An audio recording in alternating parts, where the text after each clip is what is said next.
ဒီပုံလေးကိုကြည့်ပါဦးဒီလူကဘာလုပ်နေလဲ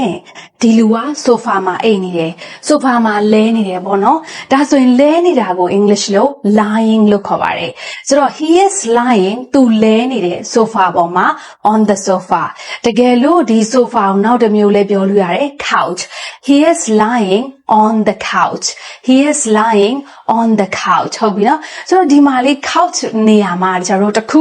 နောက်တစ်ခုမိတ်ဆွေတို့ကိုဘုဒ္ဓအနေနဲ့နောက်တစ်ခုပြောပြချင်တယ်အဲ့ဒါပါလဲဆို couch potato couch potato ဆိုတာကဘယ်လိုမျိုးလူတွေကိုပြောလို့ရလဲဆိုရင်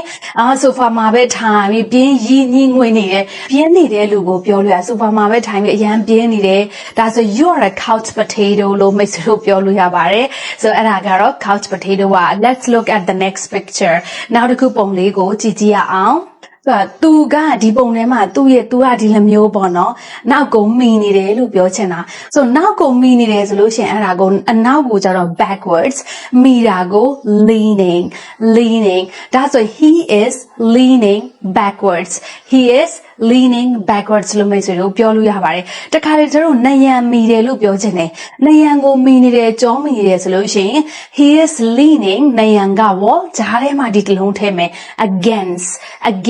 he is leaning against the wall သူနယံမှာမိနေတယ် he is leaning against the wall ဟုတ်ပြီနော်မိတ်ဆွေတို့ရေဒီပုံလေးကိုတစ်ချက်ကြည့်ကြည့်ရအောင်သူဒီပုံမှာအဲ့ဒီတယောက်ကပလင်ခွေထိုင်နေတယ်ဆိုတော့ဒီဟာကို English လို့ဘယ်လိုပြောမလဲ he is sitting cross-legged နောက်ဒီညမှာ leg ကခြေထောက်အနောက်မှာ get ဆိုတဲ့အတန်ထွက်လေးထည့်မယ် he is sitting cross-legged ဟုတ်ပြီလားမေစီတို့ပထမကနေပြောကြည့်အောင်ဒီလူကဆိုဖာမှာလဲနေတယ် he is lying on the sofa he is lying on the sofa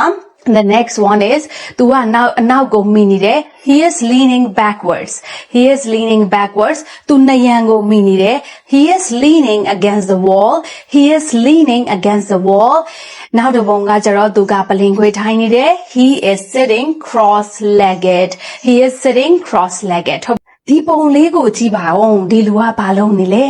ဒီလူကဆိုဖာမှာအိတ်နေတယ်ဆိုဖာမှာလဲနေတယ်ပေါ့နော်ဒါဆိုရင်လဲနေတာကို English လို့ lying လို့ခေါ်ပါတယ်ဆိုတော့ he is lying သူလဲနေတယ်ဆိုဖာပေါ်မှာ on the sofa တကယ်လို့ဒီဆိုဖာကိုနောက်တစ်မျိုးလဲပြောလို့ရတယ် couch he is lying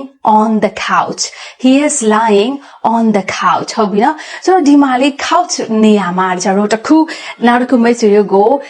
ဘုဒ္ဓအနေနဲ့နောက်တစ်ခုပြောပြချင်တယ်အဲ့ဒါပါလဲဆို couch potato ဆိုတာကဘယ်လိုမျိုးလူတွေကိုပြောလို့ရလဲဆိုရင်ဆိုဖာမှာပဲထိုင်ပြီးပြင်းရင်းညှိငွေနေတယ်ပြင်းနေတဲ့လူကိုပြောလို့ရဆိုဖာမှာပဲထိုင်ပြီးအရန်ပြင်းနေတယ်ဒါဆို you are a couch potato လို့မိတ်ဆွေတို့ပြောလို့ရပါတယ်ဆိုအဲ့ဒါကတော့ couch potato က let's look at the next picture နောက်တစ်ခုပုံလေးကိုကြည့်ကြည့်ရအောင်သူကဒီပုံထဲမှာသူကဒီလိုမျိုးပေါ့နော်နောက်ကိုမီနေတယ်လို့ပြောချင်တာဆိုနောက်ကိုမီနေတယ်ဆိုလို့ရှိရင်အဲ့ဒါကိုအနောက်ကိုကျတော့ backwards မီတာကို leaning ဒါဆို he is leaning backwards လို့မိတ်ဆွေတို့ပြောလို့ရပါတယ်တခါလေကျတော့နယံမီတယ်လို့ပြောချင်တယ်နယံကိုမီနေတယ်ကြောမီနေတယ်ဆိုလို့ရှိရင် he is leaning နယံကဝဂျားထဲမှာဒီတလုံးထဲမယ် against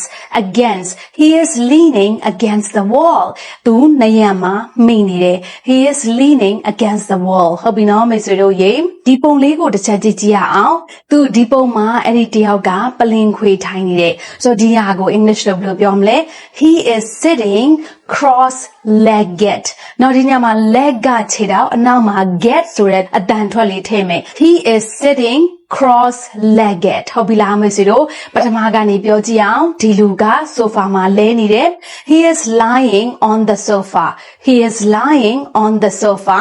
the next one is သူကနောက်ကိုမိနေတယ် he is leaning backwards သူနယံကိုမိနေတယ် he is leaning against the wall နောက်တစ်ပုံကကျတော့သူကပလင်ခွေထိုင်နေတယ် he is sitting cross-legged ဟုတ်ကဲ့ subscribe ကိုနေခေါင်းကိုနေပေးချပေးကျွန်တော်ဗီဒီယို